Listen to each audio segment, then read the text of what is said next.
Okay. Professor Rajiv Lochan, your opening comments? See, the point that you made about the political parties, I can understand that the political parties will show absolutely zero restraint in utilizing this entire controversy for their own ends. Political parties in India have never hesitated in doing this. Earlier also, the Akali Dal had often supported Khalistani agendas as and when it could get away with it.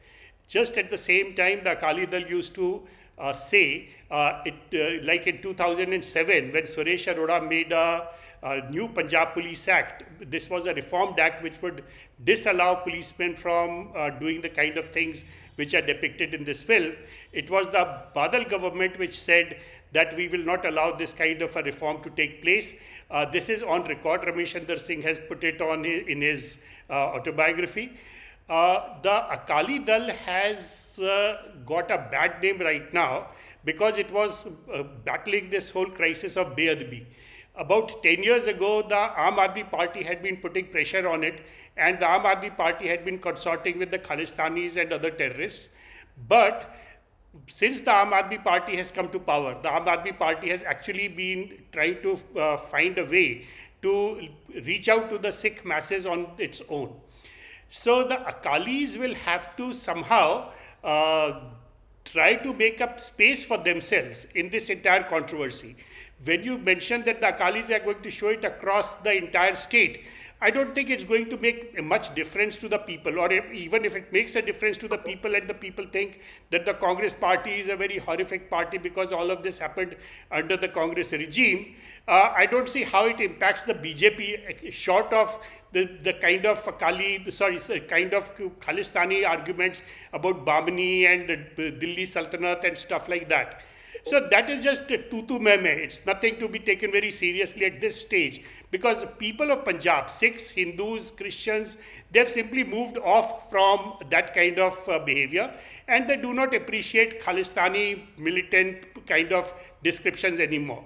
As far as this matter of human rights is concerned, that certainly moves people, but will it move people enough to impact the elections? About that I have doubts. Lack of acknowledgement of grey.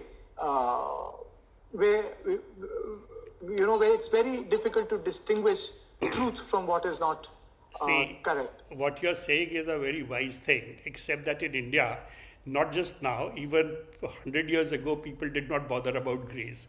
India is a society of black and white. Either you stand with this cause or you stand with that cause.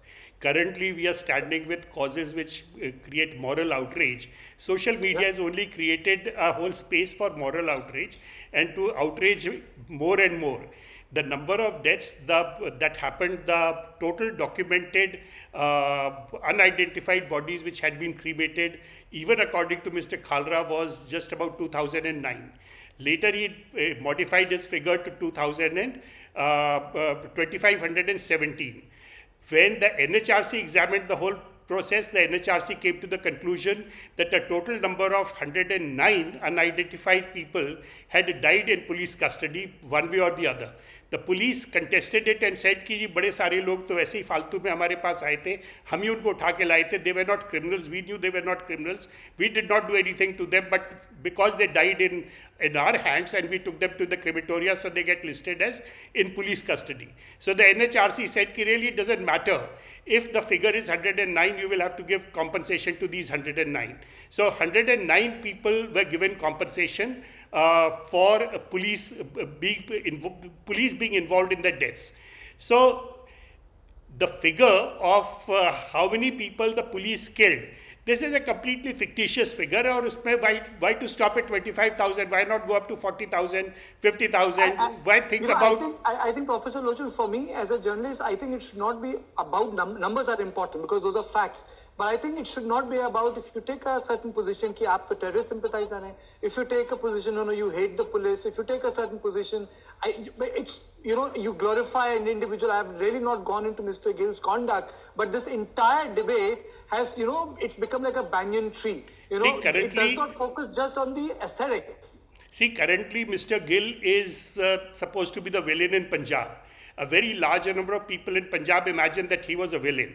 And they have this privilege because Mr. Gill was active for about 7 years in Punjab. Had he not been active, these people would have been in Pakistan, kisi ka bartan manj rahe hote. The thing is this, that social media enables us to have this outrage valley feeling, and it feels good to be outraged about something or the other.